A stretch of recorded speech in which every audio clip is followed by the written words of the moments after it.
Chapman, and he will, so the next speaker is going to be Adrian Chapman, and he will speak about joint work with Steve Flammia about the characterization of solvable spin models via graph invariants. So Adrian, please take it away. Thank you very much. So, okay, so assume you can hear me all right. My name is Adrian Chapman. I'll be speaking about a characterization that I did with Stephen Flammia about solvable spin models via graph invariants. Our work is on the archive now, and it's also been published in Quantum. We did this work together at the University of Sydney, but since then, Stephen has moved on to the Center for Quantum Computing at Amazon, and I have moved to the Department of Materials at Oxford. Okay, so let's see. Right, so we are interested in finding exact solutions to spin models, and a very conventionally useful technique for doing this is mapping to free fermions. So you can think about sort of conceptually free fermions as sort of being the analog of the simple harmonic oscillator for spin chain models, and that we can map to free fermions, and this gives an exact solution. This is a mathematically elegant solution. It's very nice to have. It's often used as the starting point for perturbation theory. So if you want to use these solutions to attack problems which are more interesting because they're interacting, you can map to free fermions first, and this gives you a nice starting point for that. And also they've been shown to have a very rich connection to complexity. So what are called sort of match gate circuits. So there's an extensive body of literature on the complexity characterization of match gate circuits and the relationship to fermions. They're also connected to complexity through what are called HOLENT or holographic algorithms. And this has to do with the FKT algorithm, which is sort of an algorithm for counting the number of perfect matchings on a graph with a Pfaffian orientation. And recently, it's also been shown that there's a way to state the recent proof given by Huang for the sensitivity conjecture in terms of an elegant sort of fermionic picture. So what's sort of central to all of these different applications is graph theory. And so that's what we're going to be talking about today. So what do I mean when I'm talking about free fermion solutions? So for example, consider the following model, which is a linear 1D model on a spin chain with alternating XX and YY interaction terms in a local Z field. So conventionally, the way this model is usually solved is through the Jordan-Wigner transformation, which takes Pauli spin operators and maps them to Majorana fermion modes. This is a set of, for n qubits, 2 n mutually anti-commuting operators, which each operator anti-commutes with all the other ones. What's important is that under this transformation, this Hamiltonian is mapped to one which is quadratic in the Majorana operators. So there's every term has exactly 2 Majorana operators that appear in the mapping under the mapping, and there's a coupling coefficient matrix which is called H, and I will call this the single particle Hamiltonian. So this is a real anti-symmetric matrix of coupling constants that sort of quantifies the single particle behavior of the fermions under this mapping. And so under this transformation, the Majorana operators sort of transform covariantly under unitary rotation by the Hamiltonian via a orthogonal matrix SO2n, which is generated by the single particle Hamiltonian. And so essentially the sort of interesting information about the Hamiltonian is compressed from a Hilbert space of dimension 2 to the n to one which is only size 2n. It's polynomially sized in the number of spins, and this is what makes the model solvable. And so furthermore, we can recover an exact solution of the model by performing a diagonalization, or more appropriately, a block diagonalization of the antisymmetric matrix H. So you can block diagonalize into 2 by 2 blocks whose off-diagonal elements are given by the Williamson eigenvalues of H. And this leads to an exact diagonalization on the spin model. So by finding the diagonalizing orthogonal matrix to H, I can construct a diagonalizing unitary for little h, I can construct a diagonalizing unitary for big H, which brings it into a form whereby I can write it as a sum of local Z terms. And this allows me to recover the spectrum exactly in terms of the single particle Williamson eigenvalues. So this constitutes an exact solution of the spin model through the Jordan-Wigner transformation. A related but seemingly different solution is for the QIP Honeycomb model. So this is a spin model on honeycomb lattice. It's a compass model in the sense that its bonds, the interaction type depends on the direction of the bonds. And furthermore, that it has an extensive number of constants of motion. So the bonds on cycles multiply to constants of motion. And if it's on a torus, for example, then cycles around the handle of the torus will also multiply the constants of motion. However, this extensive set of constants of motion is not enough to fully diagonalize a Hamiltonian. So if I have an Lx by Ly lattice and I block diagonalize into the mutual eigenspace of all of the constants of motion, I retain an effective number of qubits given by Lx by order Lx times Ly. And so I still have extensively many qubits or an exponentially large Hilbert space to solve the model over. And the remaining part of the solution is given by a free fermion mapping. So the original free fermion mapping solution given by Kitaev takes this model and maps each qubit to 4 fermions. And so each collection of 4 fermions is projected back down onto the physical subspace by restricting it to a symmetry sector by this operator at each vertex, the product of all 4 fermions. So by doing this embedding, we see that there are new sort of constants of motion whereby fermions from different qubits will pair up. And so these bond operators will commute with every term in the Hamiltonian. And so we can complete the solution of the Hamiltonian by restricting to a mutual eigenspace of these bond operators. And for each one of those, we get a different free fermion model for the matter operators. So some of these fermions don't pair up with the other ones. And so we get a free fermion Hamiltonian on, again, the honeycomb lattice. So this looks like a very different solution type to the original one that I discussed with the Jordan-Wigner transformation in 1D. And so our question was, how can we unify these two approaches? And so as I mentioned, I'll be talking about graph theory. And so this is what we used. So I'm going to define a graph from a Hamiltonian, which I will call the frustration graph. So given a Hamiltonian written in a specific Pauli basis, so this is a basis dependent quantity, its frustration graph has vertices corresponding to the Pauli terms in the Hamiltonian. So every Pauli term in the Hamiltonian is associated to a vertex in the graph, and the vertices are neighboring in the graph if and only if their corresponding Pauli operators anti-commute. So here's the Hamiltonian I mentioned earlier, given by this 1D structure and a local field. And here's its sort of representation in space.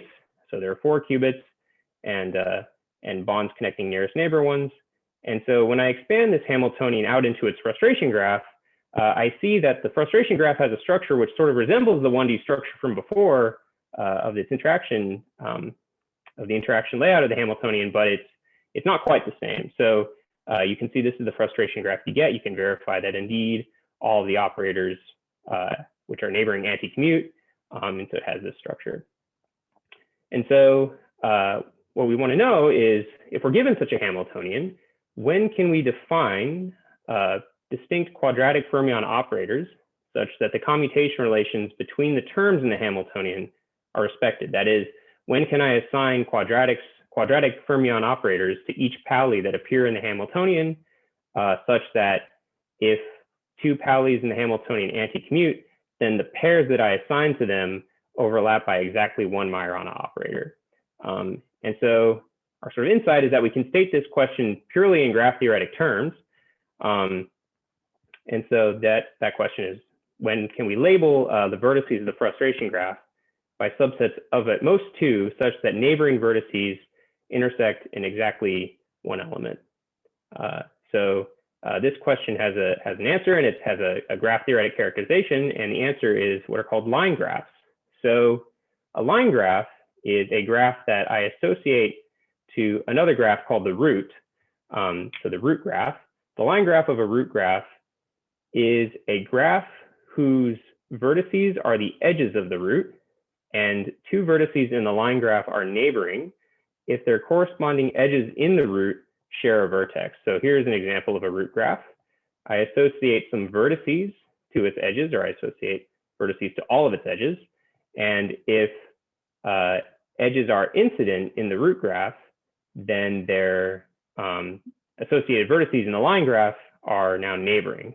So the associated line graph you get from this root graph that I just drew looks like this, and you'll hopefully remember that this is the frustration graph of the Hamiltonian that I had written earlier. Right, so this is the line graph of this root graph. And one more piece of information we'll need is something that we call a Krauss decomposition of a line graph. So a graph is a line graph if and only if there exists a partitioning of its edges into cliques such that every vertex belongs to at most 2 of its cliques. So you can see that this is a property of this line graph that we drew. So here's, its cliques are these triangles that sort of go around this cycle. And you can see that each of the interior vertices belong to 2 triangles, and each of the sort of exterior Z vertices belong to 1 triangle. So it has to belong to at most 2 triangles, or at most 2 cliques in general. So this allows us to state our sort of fundamental theorem in terms of this graph-theoretic picture. So as I said, if we're given a Hamiltonian written in the Pauli basis, there exists an injective mapping from the Pauli terms to quadratics and the Majorana operators, which respects the commutation relations, if and only if the frustration graph of the Hamiltonian is the line graph of some other root graph. And this root graph physically can be interpreted as sort of the hopping graph of the Majorana fermions. So this is what you need in order to have a free fermion solution of the Hamiltonian. And so just to quickly sketch the proof, you can see that if we have a free fermion mapping and we know what it is, then it's sort of obvious that the frustration graph is a line graph, because the definition of a line graph coincides with the frustration graph if we know what the free fermion mapping is. However, if we are given that the frustration graph is a line graph, then we can construct from it a free fermion mapping by associating a fermion to each clique in its Krauss decomposition. And then we give each Pauli, which is a vertex shared between 2 cliques, we give each Pauli the 2 fermions corresponding to its 2 cliques. And this will respect the commutation relations of the Hamiltonian, and it will also assign a pair of fermions to every Pauli in the Hamiltonian. So this will constitute a free fermion solution of that Hamiltonian. Okay, so this has some surprising implications. So for one, because line graphs are extensively characterized, we know some things about the structure of these Hamiltonians. So for one, there's a forbidden subgraph characterization of line graphs, which is to say that a graph is a line graph if and only if no subset of its vertices induces one of the below 9 forbidden subgraphs. And so these can sort of be considered to be anti-commutation structures which obstruct a free fermion solution. And so in principle, because this is a finite set and there's finitely many vertices in each graph, there's at most 6 vertices in these obstructing forbidden graphs, you can imagine searching over all of the collections of vertices in these graphs to see if it's a line graph. But there are also efficient linear time characterizations, or sorry, recognition algorithms to decide if a graph is a line graph. So they can be recognized efficiently. Furthermore, you'll notice that some of these graphs contain what are called twin vertices, and this is important. So a twin vertex is a vertex which a pair of twin vertices have the same neighborhood and are themselves non-neighboring. So 3 of these forbidden subgraphs contain twin vertices. And so, okay, so why is that important? So twin vertices always correspond to a symmetry of the Hamiltonian. So if I have an operator, or sorry, a graph consisting of these 4 operators with a pair of twin vertices at this opposite diagonals here, their product always commutes with every operator in the Hamiltonian. And so I can restrict onto a symmetric subspace given by the product of those 2 terms to remove one term by sort of changing it into the other over that subspace. And so I can use this to turn one graph into another. And because the forbidden subgraphs contained twin vertices, I can remove some of them if in the global graph they remain twin vertices. So if that happens, then I can maybe play this trick where I can sometimes remove one of these vertices and remove the forbidden subgraph. And so yeah, so if vertices have the same neighbor, then their product commutes and they can be removed by fixing a symmetry. And so one other implication I want to just mention has to do with uniqueness. So except for the complete graph on 3 vertices, the root graph of any line graph is unique. So except for these 2 graphs whose line graph is the same, given by this K3, then every other graph, which is a line graph, has a unique root graph. And so this implies that the most general Hamiltonian on a single qubit, which is 3 anti-commuting operators, has a non-unique fermionization, and this is the only time that happens. Another sort of non-uniqueness theorem says that if two graphs are edge isomorphic with more than 4 vertices, then they're also vertex isomorphic, and the vertex isomorphism is unique. So what that means is that for graphs which are larger than 4 vertices, there's sort of only one way to associate edges to vertices without permuting the vertices of its line graph. And so what this means is that for free fermion Hamiltonians of more than 4 modes, a Clifford symmetry of the Hamiltonian is also a symmetry of the single particle Hamiltonian. Right. And so just to say a bit more about symmetry, so you'll remember that in the Kataev honeycomb model solution, we had an extensive set of commuting symmetries. And so what it turns out, so if we're to ask what are the sets of symmetries which commute with every term in the Hamiltonian, which are also products of Hamiltonian terms, this set of symmetries corresponds to elements which are in the binary kernel of the adjacency matrix of the frustration graph. And so we already encountered one family of these called twin vertices. For line graphs, it turns out that there's exactly 2 other ways that this can happen. They're either cycles in the root graph, or they're what might be corresponding to the fermionic parity operator, which are operators which map to, under the fermionic solution, the product of all fermion modes. And so just to maybe say a bit more about why this is, every line graph has a binary factorization of its adjacency matrix of this form. So it factorizes into the incidence matrix multiplied by its transpose of the root graph. So yeah, so A is BB transpose, where B is the edge vertex incidence matrix of the root graph of A. And so the graphical symmetries, what I'm going to call graphical symmetries of A, are vectors in its binary kernel.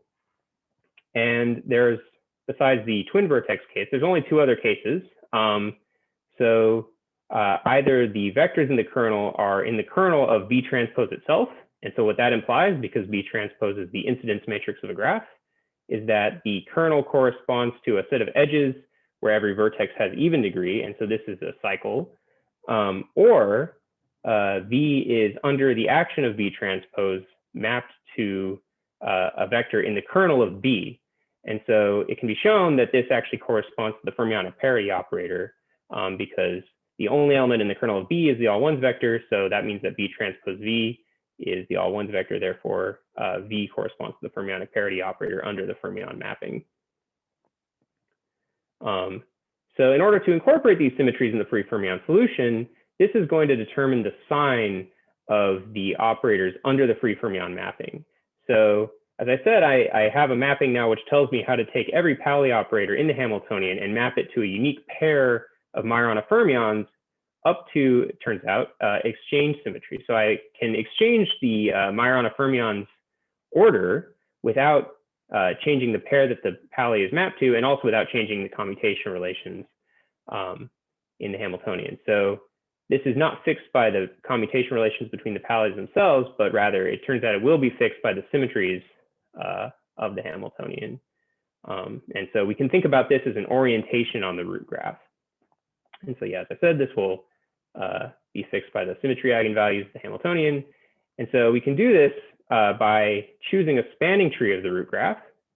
We're going to orient the edges of the tree arbitrarily, and this will not affect the spectrum of the Hamiltonian, of the free fermion Hamiltonian we obtain, although it will, up to a trivial transformation, affect its eigenvectors.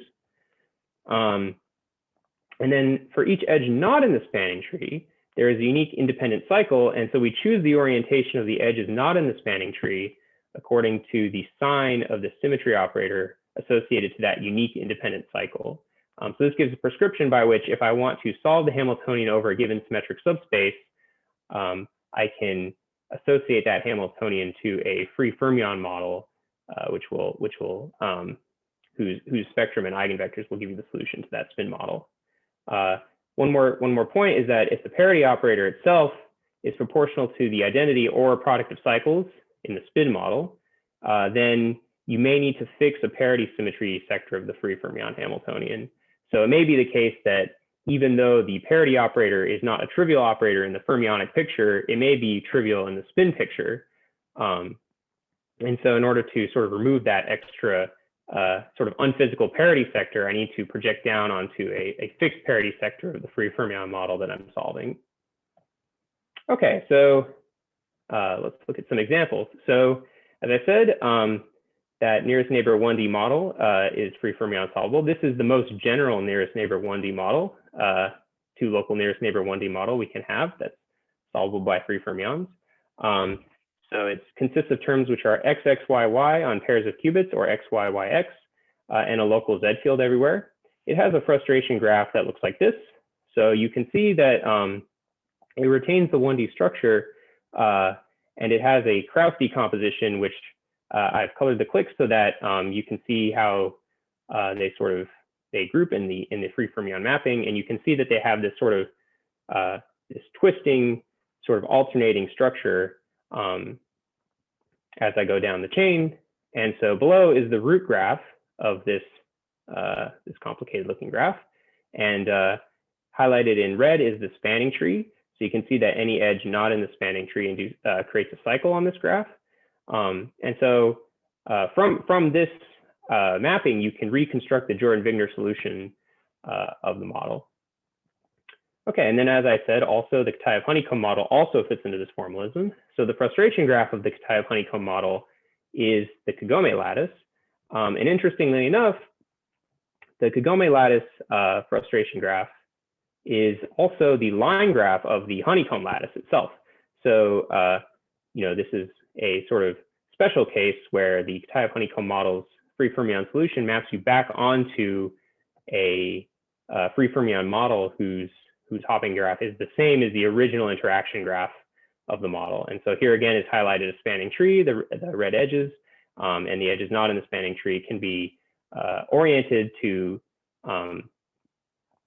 give you the symmetry sector that you want associated to the eigenvalues of all the cycles. Recently, it was proposed, a modification to the gauge color code was proposed, where we consider terms which don't commute in the gauge color code, but rather anti-commute according to this 1D structure. So this is the gauge color code. It has these large XZ cell gauge generators. And you can isolate these three one-dimensional chains, which have X's and Z's on all of the vertices. And so because these chains overlap at exactly one vertex each, they anti-commute in a line, and everywhere else they commute. So this choice of gauge generators gives you a set of disconnected 1D chains that you can solve also via free fermion method, via free fermion solution. And finally, I just want to talk about a model that we introduced ourselves, which we called the Strapinski Hanoi model. This is a model on the filled cells of the Strapinski triangle. It has three body terms, X, Y, and Z on every triangle. And it has a frustration graph, which is highlighted here, but more importantly, its root graph is shown here. And so the frustration graph encodes the allowed transitions in the towers of Hanoi problem.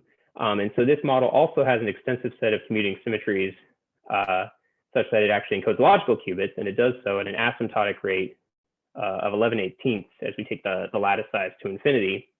So it's possible to add a local field to this model, which doesn't break the integrability. And as you vary this local field, we see that there's actually an emergence of an excited state degeneracy, which corresponds to a pair of critical points in the spectrum. And so we conjecture that these critical points, numerically, we observe that they approach the zero field. They approach zero as we take the field strength to infinity and the system size to infinity. And so we numerically conjecture that these critical points correspond to the emergence of a scale symmetry of the model as you take the system size to infinity. Okay, so what we did is to give a graph-theoretic characterization of models which can be solved by a generalization of a Jordan-Wigner type solution. The sort of main takeaway is that the frustration structure of a model can inform the methods by which you can solve it and puts constraints on its spectrum and its eigenstates. So what we found is that models which are solvable by free fermion transformations or models which have line graphs as their frustration graphs are solvable by free fermion transformations. And such models always come with a certain collection of symmetries corresponding to cycles of the root graph and the parity operator of fermions. So the cases that we're interested in in going to, which are still not completely characterized, are cases beyond generalized Jordan-Wigner transformations, generator-to-generator mappings, although we do have some results in this direction already. And also cases where the solvability depends on the Hamiltonian coefficients themselves. So I'll just leave it there. So thank you very much.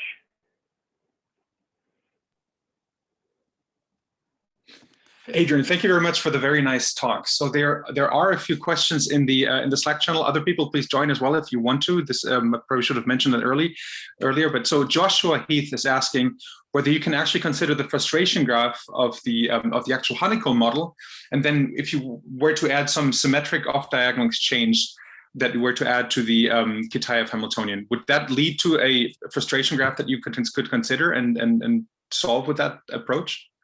Sorry, talking about off-diagonal terms in the matrix.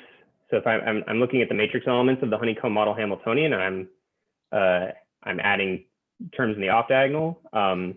So what he's asking is, can you consider the frustration of a honeycomb model when there's some symmetric off-diagonal exchange added to the Kitaev Hamiltonian? Oh, so I'd have to draw the graph to see, but my guess is that this breaks the line graph formalism. So my guess is no. Yeah. Okay. I'd have to look at it. I have another question. So what? So the Kitaev model itself, it actually constitutes a subsystem code. Do you have some form of seeing which of those graphs would also give rise to interesting subsystem codes, or is there a way of classifying these freely solvable models whether they would make good subsystem codes or something? Is there some way to do that? Right. So there's another sort of class of symmetries which is not given to you by the graph, and that's the class of symmetries, I guess, that encodes logical qubits. So these are operators which are outside of the Hamiltonian terms or cannot be generated by Hamiltonian terms, but nevertheless commute with all the operators in the Hamiltonian. So we're still missing a characterization of sort of, I guess, Hamiltonians with interesting, besides the, terms which appear in the Hamiltonian, interesting symmetries that are not given to you by the Hamiltonian. And these are completely unconstrained by the graph. So in principle, if you hand me a subsystem code and I know it's frustration graph, I can tell you whether it's a free-fermion solvable subsystem code, and this will give me the spectrum and all of that. But as for using this to explore to find interesting new subsystem codes, it's still an open question. I see. Thanks. And then Lucy wants to know, first of all, said that this is a very interesting talk, but she wants to know what kind of new graph theory things you have to come up with. So her question reads, thank you for your interesting talk. Which parts of the graph theory definitions and theorems were pre-existing and which parts did you have to do yourself? I suppose that there's not too much new graph theory here because line graphs have been almost completely extensively characterized for decades now.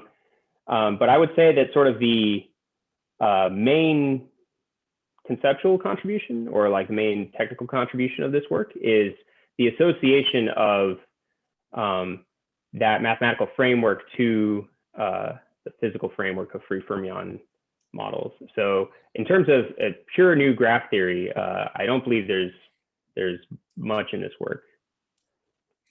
See, thanks. And let me see.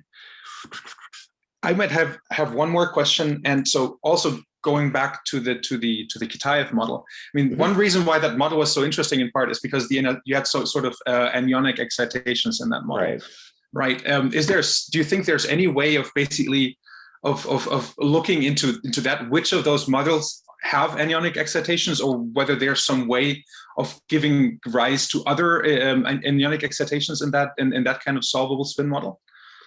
Right. So we don't have a characterization of the we don't have a characterization like that, but what this does tell you is that basically any model which has a solution of the form of Kitaev's solution to the honeycomb model will come with a set of symmetries which you can maybe expect to act similarly to anionic degrees of freedom. So in the Kitaev honeycomb model, excited plaquettes, if I'm not mistaken, behave like Ising anions when you braid them in the sort of like infinitely separated limit. So you can, with this framework, do basically the same thing on any graph you want, where the cycles now correspond. Yeah, so the cycles correspond to the sort of excited plaquettes. You know, we don't know what you're going to get if you try to apply the same approach to just an arbitrary graph, but that's in principle something that you could look at. Cool. Thank you very much. Thanks a lot. Thank you.